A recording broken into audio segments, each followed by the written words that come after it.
करायला गेले काय आणि झालं भलतंच. आज असं काहीसं माझ्याबरोबर झालं. काय ते पुढे सांगते. त्या अगोदरचे आहे ते आमच्या वीराला सकाळी अंघोळीला नेलं बाथरूममध्ये, तर त्याला त्याच्या डकला सुद्धा अंघोळ घालायची होती. आता छान मस्त जे आहे ते मला घासून दाखवत होता डक तो.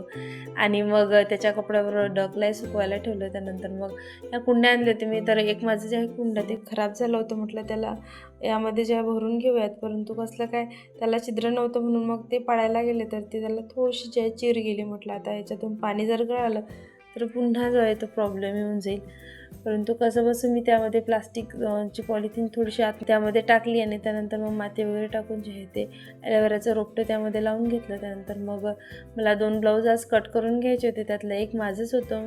तर मग ते कट केलं आणि आमचा दादा आज हाफ डे होता म्हणून लवकर आला आणि वीराचा आनंद असा काहीसा असतो. त्यानंतर मग त्यातलं एक जे ब्लाऊज होतं ते मी आज शिवून घेतलं. तर असा होता माझा छोटासा आनंदाचा दिवस. कसा वाटला कमेंट बॉक्समध्ये नक्की सांगा.